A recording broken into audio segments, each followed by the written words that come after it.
Hein? Qui... Ah, oh. C'est le livre qui est tombé. En même temps, pourquoi il y aura quelqu'un ici? Oh, t'es là depuis longtemps? Franchement, pourquoi tu continues à être ici? T'es aussi désespéré que moi pour venir dans le coin? Ah. Bon, je sais même pas pourquoi t'es là et ça tombe bien, j'ai pas rangé les nouvelles de Grimt. Ouais, j'y commence, hein. Dehors, il faisait froid, nous étions en plein mois de décembre et le soleil commençait à projeter ses premières lueurs. Il était couché dans une chambre entièrement dans la pénombre, on ne voyait rien. Il se réveilla doucement, se frottant le visage, regardant vers le plafond. Puis il tourna la tête à gauche et à droite, toucha le drap qui le couvrait, tâtant son édredon. Il était légèrement paniqué, tout ça pour briser le silence, voir si quelqu'un lui répondait. Mais il n'y avait personne avec lui. Quant à son quotidien, il se réveillait, il avait le mur de gauche qu'il pouvait atteindre avec sa main. Alors il essaya. Il espérait toucher ce mur, mais sans succès. Il n'arrivait pas à atteindre un seul obstacle. Il n'osa pas se lever. Il ne se souvenait de rien d'hier soir, il était avec sa famille, il avait bu, mais seulement des sodas et de l'eau. Avec ça, impossible qu'il soit devenu saoul, comme son papa, se disait-il. Il laissa échapper un léger chuchotement, presque inaudible. Ne sachant pas s'il était seul, il préférait ne pas réveiller la potentielle personne qui pouvait être dans la même salle que lui. Mais personne n'avait répondu, donc il affirma qu'il était bien seul. Déterminé à connaître la fin de cette histoire, se tournant dans son lit comme pour sentir quelque chose d'anormal, il prit la décision de se lever de ce lit. Touchant et effleurant le sol, il ne remarquait rien d'anormal ici non plus. C'était du parquet et, quand il finit par sortir définitivement, le parquet grinça, ce qui ne pencha pas en son avantage pour sa furtivité. Mais il n'y eut aucune réaction, alors il continua sa recherche. Il voulait maintenant trouver la lumière, cela pourrait l'aider à connaître son environnement, le visualiser, l'analyser et connaître enfin où il se situait. Alors il commença doucement, en cherchant d'abord un mur, qu'il trouva rapidement en se dirigeant vers la droite devant lui, et il toucha ce mur, ressentant une douceur et quelques reliefs, c'était du papier peint. Il remarqua qu'il n'y avait pas de problème sur ce papier peint. Pas d'endroit rapiécé ou déchiré, ce qui le rassura beaucoup.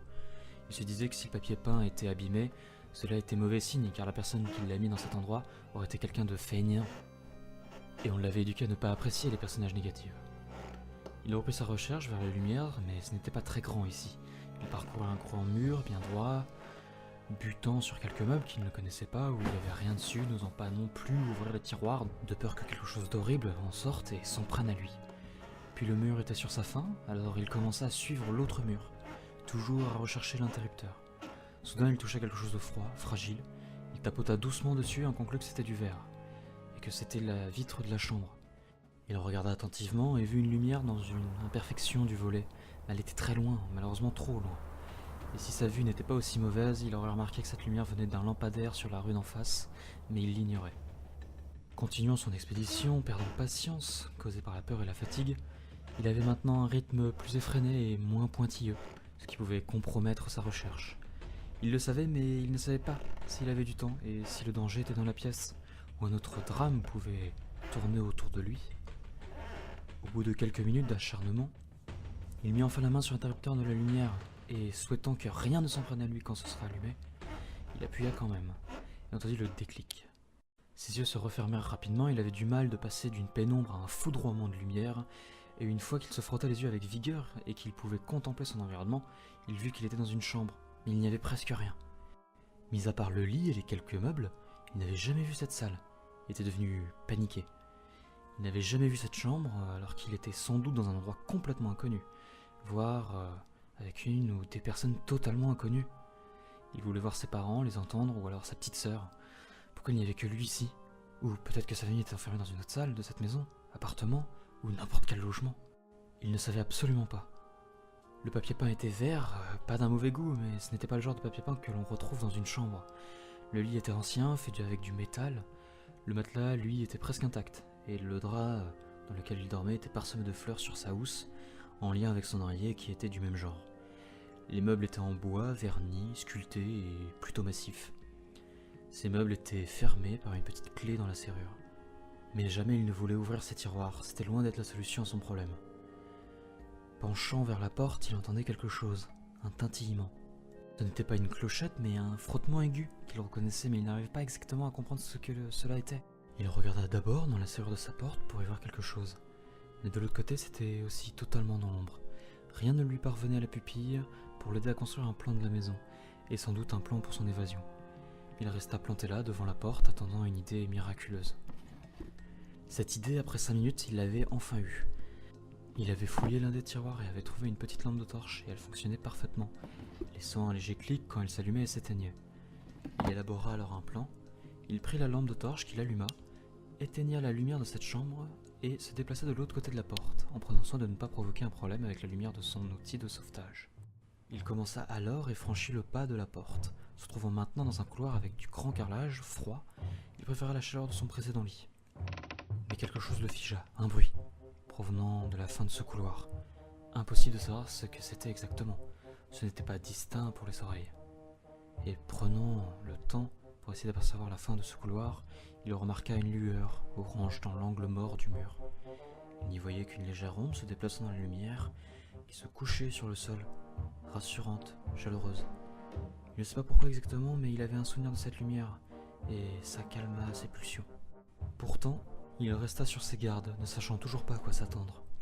Il avança, laissant glisser ses pieds sur le carrelage pour ne pas créer une vibration, et tenant fermement sa lampe de torche dans sa main droite, pendant que la gauche, située devant le faisceau de sa lampe de torche, ne laissait passer qu'une légère fissure entre le creux de ses doigts pour ne pas se faire remarquer. Il continuait sa traversée de ce long couloir qui lui paraissait toujours plus grand et plus loin, comme si celui-ci se rallongeait sans cesse. Et enfin il arriva dans l'angle, il se colla contre le mur et pencha sa tête en avant pour voir d'où pouvait provenir le bruit et la flamèche. Une personne était assise à une table, buvant un liquide inconnu dans une tasse, avec pour seule lumière une lampe installée au milieu de la table. Il avait l'air vieux, il était ridé, portant une tenue de tissu légère, une chemise et un pantalon de nuit.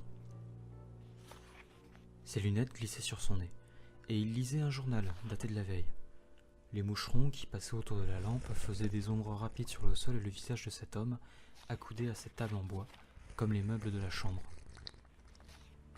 Il avait une mécanique avec sa tasse, trempant ses lèvres doucement pour éviter de s'ébouillanter avec sa mixture. Voulant éteindre sa lampe de torche qui l'encombrait, il appuya sur le bouton en caoutchouc au milieu de sa lampe, oubliant que celle-ci, bien que faible, faisait un bruit de déclenchement qui surprenait le vieil homme. Tournant la tête en direction du bruit, et apercevant le petit, debout sur son carrelage, le vieil homme avait maintenant son visage fixé sur l'enfant.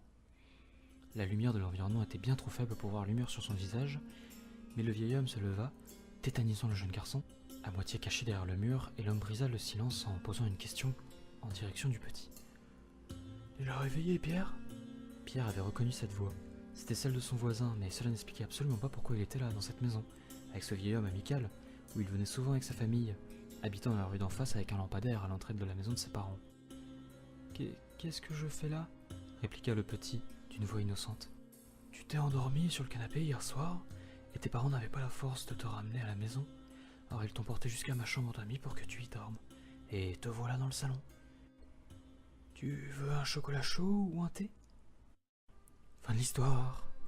Bien, je sais pas pour vous, hein, mais j'ai eu peur.